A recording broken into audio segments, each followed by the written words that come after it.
Deputy commissioner Tharparkar Abdul अलीम जागीरानी की हिदायतुनि ते डिस्ट्रिक्ट कोऑर्डिनेशन कमेटी जी अॼु हिकु गॾिजाणी additional deputy commissioner 2 Tharparkar Mohammad Usman Khaskheli जी सदारत हेठि दरबार हॉल मिठी में थी। गॾिजाणीअ में ॻाल्हाईंदे additional deputy commissioner 2 Tharparkar Mohammad Usman Khaskheli चयो त ज़िले में ग़िज़ाई खोट जो अहम मसइलो आहे जंहिं ते संजीदगीअ सां कमु करण जी ज़रूरत आहे। हुन चयो त ग़िज़ाई खोट खे मुंहुं ॾियण लाइ ज़िले में केतिरा ई खाता ऐं ग़ैर सरकारी तंज़ीमूं कमु करे रहियूं आहिनि। उन्हनि खे घुर्जे त उहे हिन महिल ताईं पंहिंजे कयल कम ऐं कारकर्दगीअ बाबति पंहिंजी तफ़सीली रिपोर्ट पेश कनि त जीअं इन जो जाइज़ो वठी इहो मालूम करे सघिजे त कहिड़े खाते पारां हिन महिल ताईं कहिड़ो कमु कयो वियो आहे ऐं अवाम खे इन जो कहिड़ो फ़ाइदो पहुतो आहे। गॾिजाणीअ में PPHI थरपारकर जे डिस्ट्रिक्ट मैनेजर सोबदार शाहाणी,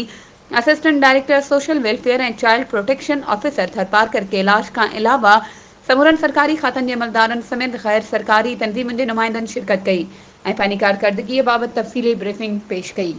वधीक ख़बरुनि ऐं अपडेट्स जे लाइ असांजे चैनल खे सब्सक्राइब कयो ऐं हा, बेल आइकन खे प्रेस करणु न विसारिजो त जीअं असांजी हर नई अचण वारी वीडियो तव्हां ताईं पहुची